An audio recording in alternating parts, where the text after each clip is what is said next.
14 বছর ধরে রোজা রাখেন ভারতীয় হিন্দু পরিবারের সন্তান পার্থ সারথী বোস। আমি সেই ছেলে হব, রমজান মাসে আমি রোজা করব, আর জীবনে রোজা মিস করব না। হিন্দু ভিটেতেই গড়ে উঠেছে মসজিদ, আর তা রক্ষণাবেক্ষণ করছে হিন্দু পরিবার। মানে যেমন একটা মায়ের পেটে একজন সন্তান থাকে, মনে করবেন এই হিন্দু এলাকার মধ্যে একটা সন্তান হচ্ছে এই মসজিদটা। আমার মা আর বাবা হচ্ছে এই মসজিদের একজন খুঁটি বলতে গেলে। সম্প্রীতির বাংলায় নজির পশ্চিমবঙ্গের বারাসাতের আমানতি মসজিদ। তাহলে তোমাদের এতটা জায়গা, এইটা মসজিদটাকে ভেঙে দাও। বাবা বলে এটা হবে না, কেন মসজিদ যেরকম সেরম থাকবে, যদি পারে আরও ভালো করবে।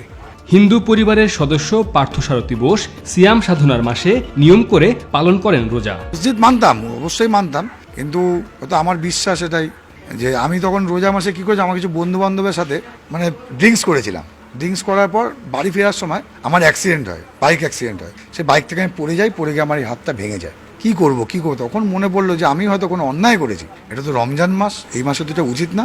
তখন এই মসজিদে আমি সোজা চলে আসি, প্রার্থনা করি যে আমি সেই ছেলে যে অন্যায়টা করেছি বলে শাস্তি দিয়েছো, আবার আমি সেই ছেলে হব যে রমজান মাসে আমি রোজা করব, আর জীবনে রোজা মিস করব না। আমাকে তোমরা এই ভাঙা হাতটা জোড়া লাগিয়ে দাও। 1960 সালে সম্পত্তি বিনিময় প্রথার মাধ্যমে খুলনার আলকা গ্রাম থেকে পশ্চিমবঙ্গে চলে আসেন পার্থ সারথীর দাদু নীরদ কৃষ্ণ বোস, উঠেন বারাসাতে।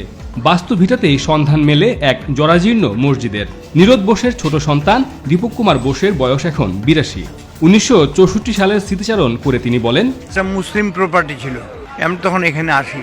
আসার পরে আমি তখন ছোট, তখন আসার দিকে আমরা এখানে আমার বাবা ছিল, আমার বাবাই মেন। ওয়ালটন ফ্রিজ কিনে অনেকের মতো আপনিও হয়ে যেতে পারেন মিলেনিয়াল। সেরা পণ্যের সেরা অফার। বর্তমানে মসজিদের দায়িত্বে আছেন দীপক কুমার বোসের ছেলে পার্থ সারথী বোস। এই মসজিদের সাথে সবাই অঙ্গানুভাবে জড়িত আছে, এবং যার জন্য কি একটা ইনবর্ন এখানে ওরা মসজিদটাকে নিয়ে ঘিরে উঠেছে। এই টোটাল জনবসতিটা এই মসজিদকে ঘিরেই, যার জন্য আমাদের এখানে হিন্দুরা যারা আছে তাদের মানসিকতাকে স্যালুট করার মতো, যে তারা কখনো ভাবে না যে এটা একটা মসজিদ, ভবিষ্যতে এটা কি হতে পারে, আমাদের এই ক্ষতি হবে না তো, মুসলমান এসে মারবে না তো, এই করবে না, এরকম চিন্তা নেই। সম্প্রতি কিভাবে বজায় রাখতে হয় তা জানেন বাংলার মানুষ, এমনটাই মত মসজিদের ইমামের। যেটা ভারতবর্ষে দেখা যায় না, সেটা বাংলায় দেখা যাচ্ছে। এটা আমি এর জন্য খুব গর্বিত। এই বাংলার মানুষ সাম্প্রতিক বাতাবরণ বা সাম্প্রদায়িক সম্প্রীতি থেকে অক্ষুণ্ণতা বজায় রাখতে পারে বা শিখেছে। মসজিদটি পার্থ সারথীদের ভিটেতে অবস্থিত, ফলে এখনও তার মালিকানা বোস পরিবারের। আর সেই কারণে রাজ্য সরকারের মুসলিম সংখ্যালঘু প্রকল্পের কোনো সুবিধাই পান না তারা।